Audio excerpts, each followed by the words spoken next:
Welcome to Kilgore Falls. This is in Rock State Park in Maryland.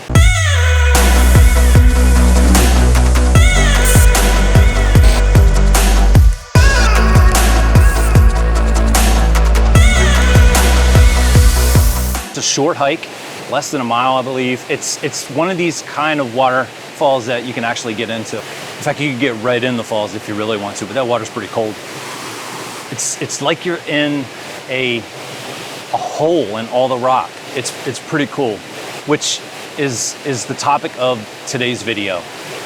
I've noticed when I'm doing video creation and when I'm watching other video creators, one of the big problems is motion blur. And if you don't know what motion blur is, it's when you're panning the camera from side to side, and you're panning it so fast that whatever camera you're using creates a motion blur. And so during a cinematic shot, or if you see it in the movies, they have cameras that are good enough or they're moving it slow enough that you don't get too much of that motion blur. You get just enough. And so we're gonna do a few examples of some motion blur. So we're gonna start on the bridge, and this one's gonna be a fast one. Now I want you to watch the detail in the rocks in the background.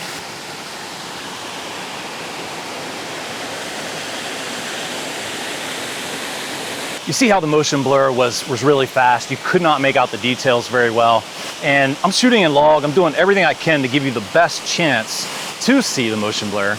Although I am shooting at a low f-stop, and the reason for that is the lighting.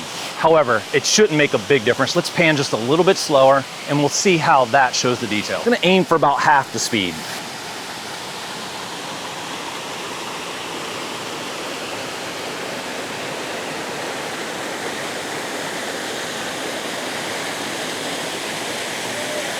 A little bit tricky to control, and there's, without some equipment that I don't feel like hiking back here with, it's hard to get it exact. But I'm just trying to give you an example of what motion blur really looks like, and to try to get you to slow that pan down, because that's what I'm going to start doing. Let's try it real slow now.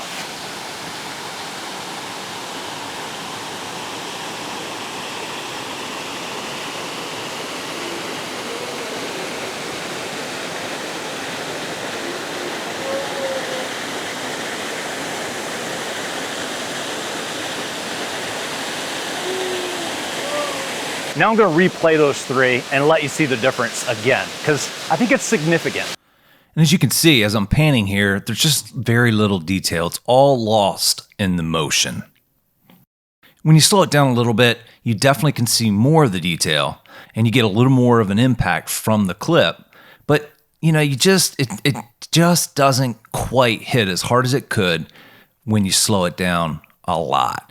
And so when you're just barely moving that camera, the eye is able to smoothly transition from parts of the scene to the next part and take in all the details. And that's really what we want when we're doing cinematic type B-roll film.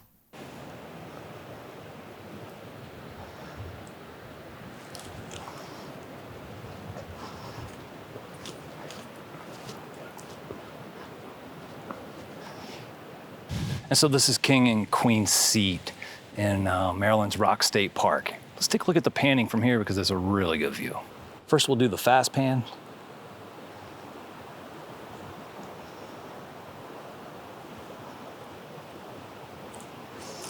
Now we're going to slow it down about half speed.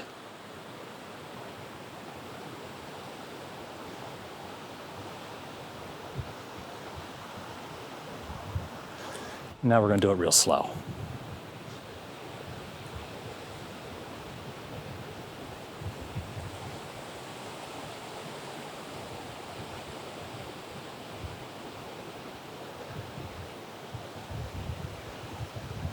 Hopefully what you can see is the detail is just so more pronounced the slower the pan is. So if you're doing these cinematic shots, you really want to get a nice slow pan. Or even if you're doing a trail hike or whatever you're doing, just try to make sure your pans are nice and slow. There's definitely times when motion blur is okay, but typically on a B-roll transition, they're quick and they're transitioning from one scene to another. And if you lose all the detail, then you're probably better off just to use a basic transition like a dip to black or a crossfade. So one more example for you on the panning. Let's try this little dam here, and we're going to do a fast, a medium, and a slow. Let's see if we can see the differences.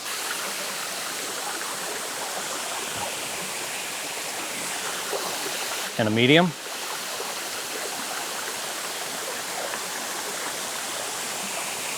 And a slow.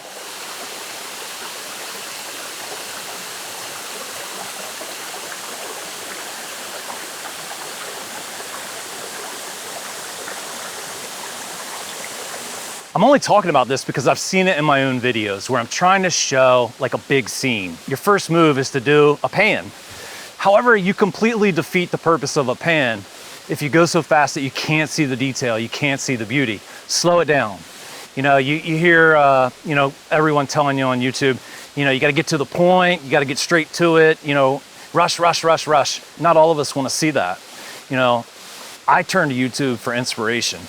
And, you know, when you pan so fast, you miss the details.